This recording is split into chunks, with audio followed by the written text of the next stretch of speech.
नमस्कार, स्वागत है आप सबका दिन भर की तमाम बड़ी और अहम खबरों के साथ। मैं हूं कवीन सचान। शुरुआत हेडलाइन से। संसद का शीतकालीन सत्र कल से। प्रधानमंत्री ने सभी दलों से मांगा सहयोग। नोट पाबंदी पर सरकार को घेरने की तैयारी में विपक्ष।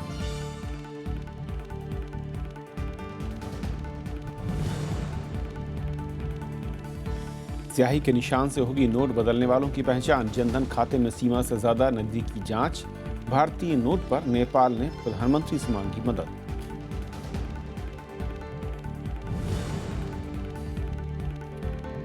नए नोट की किल्लत से बेहाल किसान, आदिवासी, छोटे कारोबारी और ट्रांसपोर्ट पर बुरा असर। काले धन बदलवाने में मजदूरों और कर्मचारियों का हो रहा है इस्तेमाल।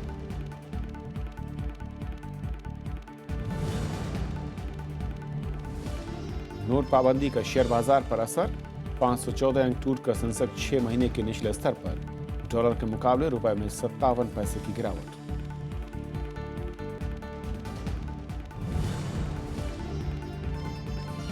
भारत इजरायल सुरक्षा और आतंकवाद के खिलाफ बढ़ाएंगे सहयोग। राष्ट्रपति रेवलिन का मेक इन इंडिया को समर्थन का भरोसा। जल संसाधन और कृषि क्षेत्र में करार।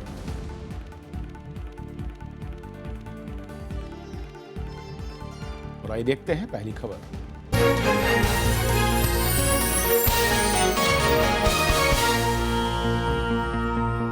संसद के शीतकालीन सत्र से पहले सरकार ने आज सर्वदलीय बैठक बुलाई, जिसमें प्रधानमंत्री नरेंद्र मोदी, केंद्रीय मंत्रियों समेत सभी दलों के नेता शामिल हुए।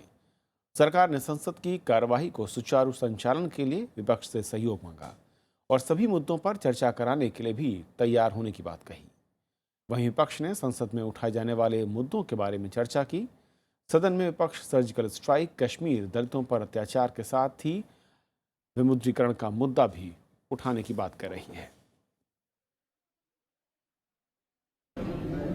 माननीय प्रधानमंत्री जी ने सभी पार्टियों से निवेदन किया है, शीतकालीन सत्र का बहस के लिए, चर्चा के लिए पूरा उपयोग करें और राष्ट्र हित के और जन कल्याण के हित में जो मुद्दे हैं वो सारी मुद्दे उठाए और उसमें चर्चा करें। शायद वो भारत का सबसे बड़ा स्कैम यही निकलेगा और इसकी इंक्वायरी होनी चाहिए। कैसी इंक्वायरी होगी, कौन करेगा, उसके जब चर्चा होगी पार्लियामेंट के अंदर उस वक्त उसमें हम लोग बताएंगे। ये सिलेक्टिव लीकेज हो गई। बहुत सारे लोगों को मालूम था, बीजेपी के लोगों को भी कई लोगों को मालूम था और अन्य लोगों को भी मालूम था। कई जगह से रिपोर्ट आ रही है कि 8 तारीख से पहले ही 2000 के नोट उन्होंने निकाल लिए थे। इधर सर्वदलीय बैठक से पहले विपक्षी दलों ने बैठक कर संसद के भीतर साझा रणनीति पर चर्चा की। कांग्रेस ने अलग से बैठक कर सदन के भीतर उठाए जाने वाले मुद्दों पर चर्चा की। दोनों बैठकों में बड़े नोट को बंद किए जाने का मुद्दा ही छाया रहा। संसद के शीतकालीन सत्र के दौरान विपक्षी पार्टियां सरकार को घेरने के लिए रणनीति बनाने में लगी हैं। मंगलवार को कांग्रेस, वामदल, जेडीयू, आरजेडी समेत कई विपक्षी दलों ने बैठक की। इनमें बड़े नोट बंद करने से पैदा हुए हालात समेत दूसरे मुद्दों पर संसद के भीतर और बाहर सरकार का विरोध करने पर बात हुई। लेकिन ममता बनर्जी के साथ बुधवार को राष्ट्रपति से मिलने वाले सर्वदलीय प्रतिनिधि मंडल में शामिल होने पर दलों की अलग अलग राय है। First very day we need not to have. First we should have a discussion inside the house, inside both the houses of the parliament, and maybe if need be, then we will go to राष्ट्रपति। सारे लोगों को United ले एक साथ act करना, parliament हो चाहे बाहर हो, कल फिर बैठेंगे। जब तक ये ऑल्टरनेट अरेंजमेंट्स आपके पूरे नहीं होते, या अनुमति दीजिए, या ये वाइट ट्रांजैक्शंस जो है और ये सरकारी ट्रांजैक्शंस जो है उसको जो है आप अलाउ करिए। दिल्ली रवाना होने से पहले पश्चिम बंगाल की मुख्यमंत्री ममता बनर्जी ने कहा कि अगर कोई दल साथ नहीं आएगा तो वो अपनी पार्टी के नेताओं के साथ राष्ट्रपति से मिलेंगी।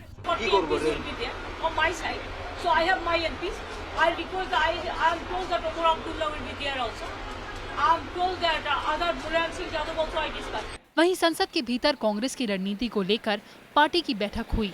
इसमें कांग्रेस अध्यक्ष सोनिया गांधी, उपाध्यक्ष राहुल गांधी समेत पार्टी के कई वरिष्ठ नेता शामिल हुए।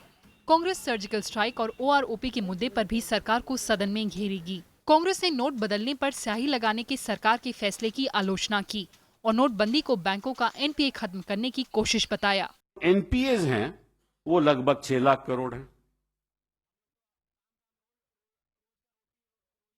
तो ये चाहते क्या हैं कि ये जनता से पैसा लेकर उन उद्योगपतियों की NPA खत्म कर दे जिन्होंने देश के साथ गद्दारी की। वहीं सरकार ने विपक्ष पर लोगों को गुमराह करने का आरोप लगाया। The secrecy is the main ingredient of this entire operation. This is a war against corruption and war against black money. That being the case, there is no question of sharing with anybody. सोमवार को लोकसभा अध्यक्ष ने सदन की कार्रवाई सुचारू तरीके से चलाने के लिए सर्वदलीय बैठक बुलाई थी। उन्होंने सभी दलों के नेताओं से बातचीत की और उनका सहयोग मांगा। कांग्रेस और TMC ने दोनों सदनों में बड़े नोट बंद किए जाने के मुद्दे पर चर्चा कराने का नोटिस दिया है। कृति मिश्रा के साथ ब्यूरो रिपोर्ट, राज्यसभा टीवी। और संसद के सत्र पर बातचीत करने के लिए हिंदी दैनिक हिंदुस्तान के राजनीतिक संपादक निर्मल पाठक। निर्मल, स्वागत है आपका। बैठकों का दौर जारी है। विपक्ष की एक साझा बैठक, कांग्रेस की एक अलग बैठक और सरकार की एक सर्वदलीय बैठक। क्या लग रहा है, नोट का मुद्दा चारों तरफ है? शुरुआत में तो ये मुद्दा रहेगा ही जब तक इस पर कोई निर्णायक बहस नहीं होती है। निर्णायक में उसमें कोई फैसला तो होने नहीं जा रहा। सरकार इसको रोल बैक तो नहीं करने जा रही। वो प्रधानमंत्री ने कल जो उन्होंने NDA की बैठक की थी उसमें उन्होंने स्पष्ट कर दिया था कि जनता का इस स्कीम को भरपूर समर्थन मिल रहा है, पब्लिक इसको पसंद कर रही है, लोग इसके पक्ष में हैं। खास करके उनका जोर था कि भ्रष्टाचार का इसको मुद्दा बनाया गया और इस पे किसी भी तरह से उन्होंने अपने NDA के सहयोगियों को और भाजपा के सांसदों को कहा कि इस पे किसी भी तरह से बैकफुट पे जाने की ज़रूरत नहीं है, प्रेशर में आने की ज़रूरत नहीं है, क्योंकि जनता का हमको समर्थन है। इसलिए सरकार इस पे कोई रोल बैक तो करने नहीं जा रही, पर ये मुद्दा ज़रूर उछलेगा क्योंकि लोगों की परेशानियाँ भी बढ़ रही हैं। और लगातार जिस तरह से खबरें आ रही हैं देश के अलग अलग भागों से, लोग शुरुआत में तो लोगों ने इसको काफ़ी बढ़ चढ़ के, इसमें लोग उतने ज़्यादा परेशान नहीं होते, पर जैसे जैसे संकट बढ़ रहा है क्योंकि ATM से पैसे नहीं निकल रहे, बैंक में भीड़ बहुत ज़्यादा बढ़ रही है, कर्मचारी उतने हैं नहीं, गांव में और ज़्यादा बुरा हाल है। तो जैसे जैसे लोगों की समस्याएं बढ़ रही हैं वैसे वैसे उनमें एक उनका धैर्य भी ख़त्म हो रहा है, जवाब दे रहा है।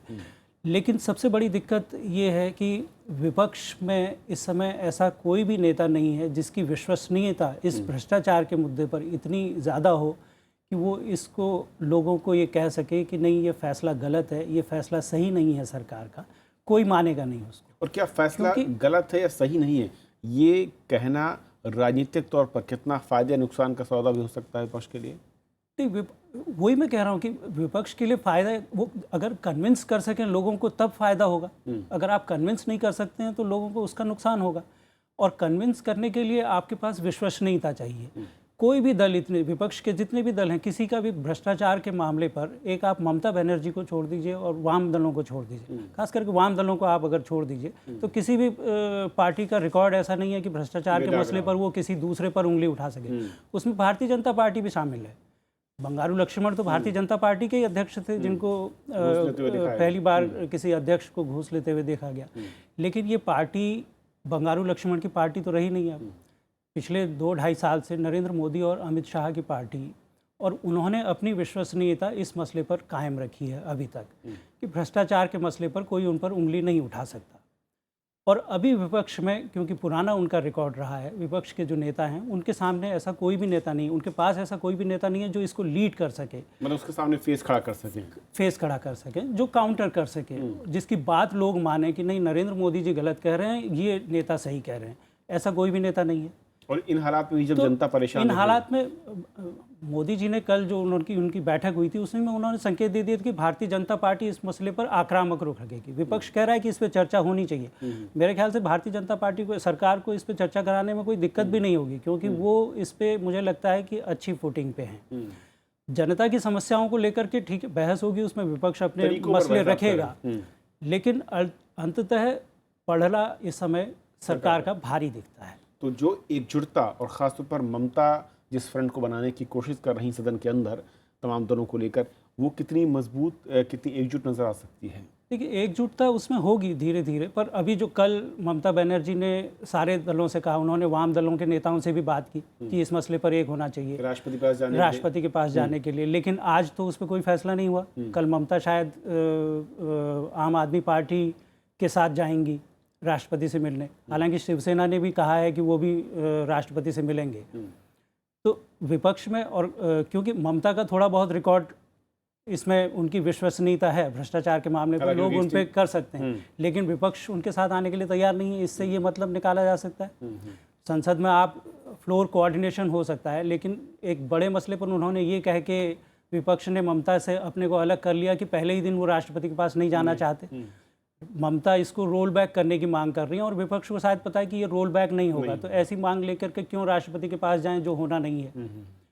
तो मुझे लगता है कि विपक्ष में भी एक जिस तरह का कोऑर्डिनेशन, और फिर ममता और वाम दल कैसे एक साथ खड़े हो सकते हैं, इसमें फिर वही आएगा। उत्तर प्रदेश में चुनाव होने हैं, वहाँ समाजवादी पार्टी और बहुजन समाज पार्टी क्या एक साथ जाएंगी इस मसले पर? कि बहुत रोचक होगा कल से सदन शुरू होगा, और खासतौर पर इस मसले को, नोट बदलाव के बाद करप्शन के मसले पर शायद बहुत तीखी बहस एक बार फिर हम संसद के अंदर देखें। बिल्कुल, बहुत शुक्रिया आपका निर्मल इस पूरी बातचीत में शामिल होने के लिए। और ये थी हमारी पहली खबर। छोटा सा ब्रेक, और ब्रेक के उस पार दिन भर की दूसरी बड़ी खबर।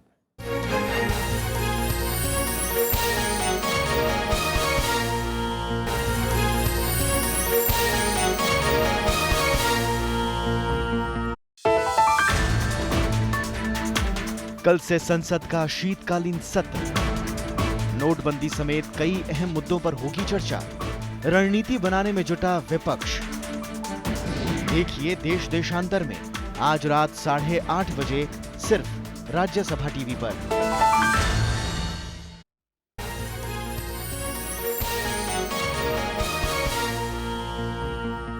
दिल्ली के मुख्यमंत्री अरविंद केजरीवाल ने आज विधानसभा में प्रधानमंत्री नरेंद्र मोदी पर भ्रष्टाचार के आरोप लगाए। दिल्ली विधानसभा के विशेष सत्र में केजरीवाल ने आरोप लगाया कि 2013 में बिरला समूह ने गुजरात में प्रोजेक्ट के लिए 25 करोड़ रुपए दिए थे, और उस वक्त नरेंद्र मोदी राज्य के मुख्यमंत्री थे। दिल्ली सरकार ने मंगलवार को विधानसभा का एक दिन का सत्र बुलाया। इसमें बड़े नोट बंद किए जाने से पैदा हुए हालात पर चर्चा हुई।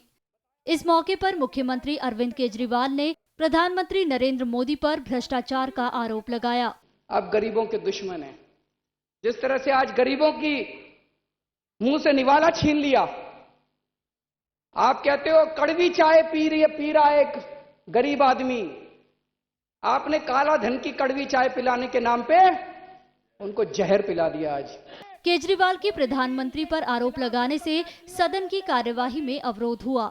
इसके बाद स्पीकर के कहने पर मार्शल ने नेता विपक्ष विजेंद्र गुप्ता को सदन के बाहर कर दिया। दुर्भाग्य की बात है कि एक चीफ मिनिस्टर प्रिविलेज का बहाना बनाकर और फ्लोर पर झूठ बोलता है। अगर हिम्मत थी तो सदन के बाहर इस तरह का झूठ बोलते। सदन इसलिए बुलाया कि प्रिविलेज हाउस है और वहां पर झूठ बोलने के बावजूद भी उनके खिलाफ कोई एफआईआर नहीं हो सकती। अगर हिम्मत थी तो 4 दिन से बोल रहे थे, तब क्यों नहीं बोला ये सब? पूरे मामले पर दिल्ली के मुख्यमंत्री केजरीवाल अब राष्ट्रपति से मिलने जाएंगे और सुप्रीम कोर्ट से एसआईटी बनाकर इसकी जांच करने की मांग करेंगे। अनु दीवान, राज्यसभा टीवी। सुप्रीम कोर्ट ने पुराने नोटों को बंद करने के फैसले पर रोक लगाने से इनकार कर दिया। हालांकि कोर्ट ने लोगों की दिक्कतें दूर करने के लिए उठाए गए कदमों की सरकार से जानकारी मांगी है। इस बीच सरकार ने बैंकों में भीड़ कम करने के लिए उंगलियों पर स्याही का निशान लगाने का ऐलान किया। सुप्रीम कोर्ट ने पुराने नोटों को बंद करने के सरकार के फैसले में हस्तक्षेप से इनकार कर दिया है। हालांकि कोर्ट ने लोगों की मुश्किलें कम करने के लिए उठाए गए कदमों के बारे में पूछा है। कोर्ट ने जानना चाहा है कि पैसा निकालने की लिमिट क्यों नहीं बढ़ाई जा रही है। सुप्रीम कोर्ट ने इस बात से ये आदेश दिया है गवर्नमेंट को कि आपने इस डिसीजन को लेते हुए जो इसके वजह हैं, जिन वजहों से आपने डिसीजन लिया और इसको लेकर क्या तैयारी की थी, उन बातों को आप एक एफिडेविट के तहत हमारे सामने लेकर आए। उधर सोमवार रात प्रधानमंत्री नरेंद्र मोदी ने लगातार दूसरी बार बैठक कर हालात की समीक्षा की। बैठक में तय हुआ कि बैंक आने वाले लोगों की उंगलियों पर स्याही लगाई जाएगी ताकि भीड़ कम हो सके। जनधन खातों में अगर 50,000 रुपए से ज्यादा जमा होंगे तो इसकी जांच होगी। मंदिरों से कहा गया है कि मुनकदी तुरंत बैंकों में जमा करें, जिससे बाजार में छोटे नोट आ सकें। वहीं जाली नोटों की निगरानी के लिए एक टास्क फोर्स बनाया गया है। Indelible ink will be used to prevent misuse of these facilities, to prevent certain syndicates and certain unscrupulous influential persons from using this facility and by from using innocent people for such multiple types of exchange of cash. उधर एक दिन की छुट्टी के बाद मंगलवार को bank और डाकघर खुले तो फिर लंबी कतारें नजर आईं। इसका असर विदेशी सैलानियों पर भी नजर आ रहा है। कई सैलानियों के पास महज 100 के 5 नोट ही बचे हैं। बाकी जो पैसे हैं वो या तो 500 या 1000 के नोट हैं। लिहाजा सैलानी भी बैंकों के चक्कर काट रहे हैं। We can't pay the normal things because we have now notes for it. We have a shortage of 100 rupee notes and we only can pay by e-card, but not everywhere we can pay by e-card. So that's the problem. इस बीच नेपाल के प्रधानमंत्री पुष्प कमल दहल उर्फ प्रचंड ने मंगलवार को प्रधानमंत्री नरेंद्र मोदी से बात की। उन्होंने कहा कि नेपाल में भी कई लोगों के पास पुराने भारतीय नोट हैं। प्रचंड ने नेपाल में ही पुराने नोट बदलवाने की व्यवस्था कराने की गुजारिश की। प्रधानमंत्री ने प्रचंड को इस समस्या का समाधान निकालने का भरोसा दिया। रविंद्र सिंह शौरान और सोनू कुमार के साथ कृति मिश्रा, राज्यसभा टीवी। पुराने नोट बंद होने से कालाहांडी जैसे पिछड़े जिलों में नया संकट पैदा हो गया है। ग्रामीण घंटों का सफर करके शहर जाते हैं, लेकिन वहां भी कईयों को मायूसी ही हाथ लगती है। ये परेशानी रोजमर्रा के जीवन पर अब भारी पड़ रही है। ओडिशा के सबसे पिछड़े जिलों में शुमार कालाहांडी गांवों में ना तो बैंक हैं और ना एटीएम। लोग पैदल या साइकिल से लंबा सफर तय करके जिला मुख्यालय भवानीपटना तक आते हैं। यहां आकर बैंकों में नकदी की कमी और खराब एटीएम से उन्हें मायूसी हाथ लगती है। यहाँ आसपास में बैंक नहीं है, रास्ता भी 9 किलोमीटर पड़ रहा है यहाँ से भवानीपटना। वो जाने में तो दिक्कत है, लंबा लाइन लगो, सुबह से जाओ तो पूरा शाम हो जाता है, इसलिए दिक्कत है। इस तरह का तो पैसा तो 500 और 1000 रुपया में 500 तो बहुत चाहिए, तो 500 में थोड़ा कमी है। तो हमारा गांव में थोड़ा 7 किलोमीटर 8 किलोमीटर टाउन है, जाने का थोड़ा दिक्कत है। और क्या, भवानीपटना से थुआमूल रामपुर कस्बे के 75 किलोमीटर के फासले तक कोई एटीएम या बैंक की शाखा नहीं है। रास्ते में करीब 300 गांव हैं। बुजुर्ग या युवा सब छोटे नोट के लिए मोहताज हैं। कितना किलोमीटर आपको यहाँ से जाना पड़ा? 17 किलोमीटर। लावान सररू भवानीपटना 17 किलोमीटर। बहुत साइकिल में। कालाहांडी के शहरी इलाकों में भी हालात ऐसे ही हैं। बैंकों और एटीएम से नकदी निकालने के लिए घंटों माथापच्ची करनी पड़ती है। मैं आया था, दूर से आया था पैसा एक्सचेंज करने के लिए। यहाँ पर नहीं हो रहा है एक्सचेंज, पैसा नहीं है बोले। मैं फिर दिक्कत से चला जा रहा हूँ। जिसका अकाउंट है उसको दे रहे हैं, जिसको अकाउंट नहीं है उसको नहीं दे रहे हैं। और क्या, मैं तो 2 घंटे के बाद बैठा हूँ, बट टोटल भवानीपटना भी घूम चुका हूँ। कोई भी एटीएम पे पैसा नहीं है, सिर्फ बैंक पे ही पैसा है। और बैंक का लाइन तो लग नहीं सकते, एटीएम पे बैठे हैं पैसे निकालने के लिए। एटीएम का में पैसा नहीं है। ज़्यादा से ज़्यादा मैक्सिमम जितना भी एटीएम ना, ज़्यादा से ज़्यादा एटीएम पे पैसे नहीं है। नो कैश बोर्ड लगा के सब लोग बंद कर रखे हैं। हाँ जी, हाँ जी। लेकिन बैंकों से जुड़े अधिकारी लोगों की शिकायतें दूर करने का दावा कर रहे हैं। We have got 4 chest branches. We are opening them a bit early और सारा so that public को टाइम पर मिल जाने के बाद उसका कोई प्रॉब्लम नहीं होगा। इवन आज भी हम OAP भी बिफोर टाइम हमने चालू कर दिया डिस्ट्रीब्यूशन। सो पब्लिक का तकलीफ का सारा ख्याल रखा जा रहा है। We are trying to reach all rural masses as quickly as possible in all direction. Kalahandi पिछड़ेपन के लिए सालों से सुर्खियों में रहा है। कमाई का पैसा पाने के लिए भी लोगों को बैंकों में चक्कर लगाना पड़ रहे हैं। दूर दराज के गांव से कई किलोमीटर चलकर लोग पैसा बदलवाने और पैसा निकलवाने आ रहे हैं। ज्यादातर बैंकों में कैश की कमी है और एटीएम बंद पड़े हैं। अपने ही गाढ़े पसीने की कमाई को हासिल करने के लिए इतना पसीना बहाना पड़ेगा, ये लोगों ने कभी सोचा नहीं था। कैमरा पर्सन चेतन के साथ प्रणव गोस्वामी, राज्यसभा टीवी, कालाहांडी, ओडिशा। तो सरकार के इस कदम का जमीन पर किस तरीके का असर है, क्या दिक्कतें, क्या परेशानियां हैं, किस तरह की सहूलियतें हैं, इसको जानने के लिए हमारे संवाददाता लगातार अलग अलग राज्यों में अलग अलग जिलों का दौरा कर रहे हैं। फिलहाल श्याम सुंदर हमारे साथ मंडला मध्य प्रदेश से जुड़ रहे हैं, अखिलेश तोमर हमारे साथ अजमेर राजस्थान से हैं। श्याम सुंदर, शुरुआत में आपसे करना चाहूँगा, तमाम इलाकों का आपने दौरा किया और इस वक्त मंडला में है, तमाम जो एक कदम उठाए सरकार ने जिससे सहूलियत हो, लोगों की परेशानी कम हो, लेकिन क्या वाकई स्थिति ऐसी है ज़मीन पर? देखिए कविंद्र, जिस हम इलाके में हैं ये आदिवासी बहुल क्षेत्र है। यहाँ पर गोंड और बैगा आदिवासी बड़ी उनकी उनकी आबादी सबसे ज्यादा है और ये वक्त जो है वो सिंचाई का है, बुआई का है और ऐसे वक्त में बीज और खाद की जरूरत होती है आदिवासी किसानों को। और आज हमने ये देखा, हम करीब 100 किलोमीटर की हम लोगों की यात्रा रही आज, और हमने ये महसूस किया, हम बीज और खाद की दुकान पर गए जहां कृषि से जुड़े हुए औजार मिलते हैं।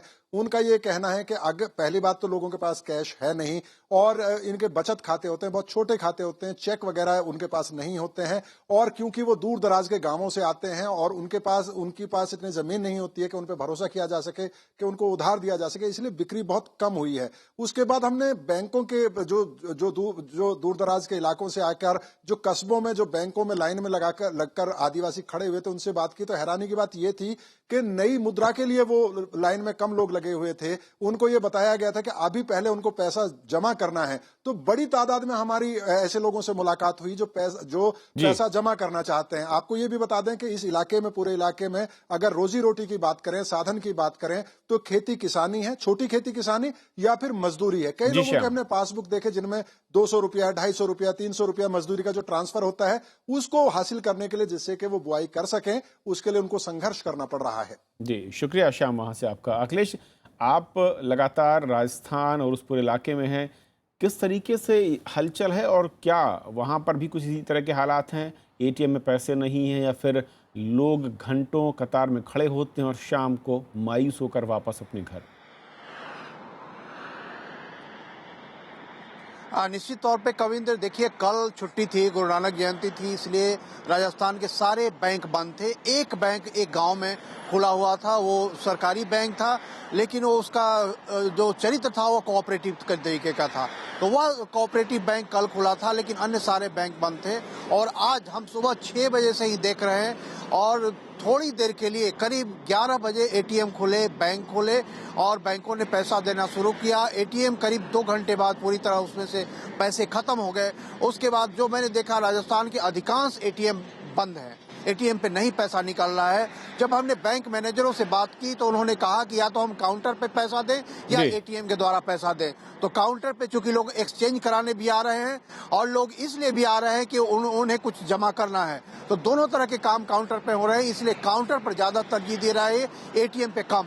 और इसलिए काउंटर पर भीड़ ज्यादा है और एटीएम पे जो एक आखिरी सहारा है लोगों के लिए फिलहाल, वो भी कई राज्यों में दिख रहा है कि करीब 80 से 90% जो एटीएम है वहां पर बैंक नोट अवेलेबल नहीं थे। बहुत शुक्रिया आपका इस अपडेट के लिए।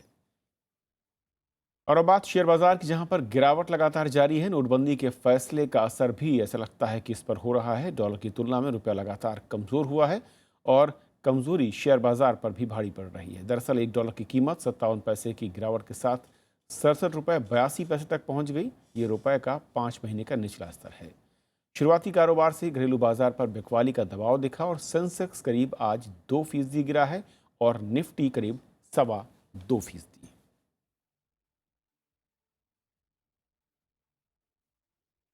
भारत और इजरायल व्यापक आधार पर रक्षा सहयोग बढ़ाने पर सहमत हुए हैं। आतंकवाद के खिलाफ दोनों देश मिलकर लड़ेंगे। दिल्ली में इजरायल के राष्ट्रपति रूवेन रिवलिन और प्रधानमंत्री नरेंद्र मोदी के बीच आज बैठक हुई, जिस पर सहमति बनी। दोनों देश व्यापार, निवेश, कृषि, साइबर सुरक्षा के क्षेत्र में भी सहयोग बढ़ाएंगे।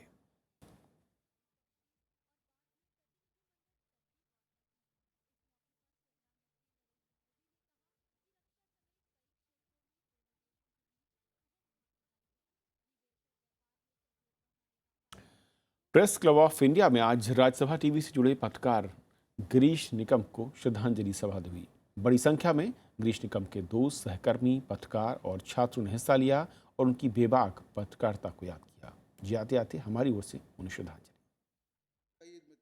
वरिष्ठ पत्रकार गिरीश निकम को श्रद्धांजलि देने के लिए मंगलवार को प्रेस क्लब ऑफ इंडिया में कई क्षेत्रों की हस्तियां जुटी। कई वक्ताओं ने गिरीश निकम के साथ यादों को साझा किया। इसमें राज्यसभा टेलीविजन के सहयोगियों के साथ दूसरे वरिष्ठ पत्रकार, नेता और छात्र भी शामिल थे।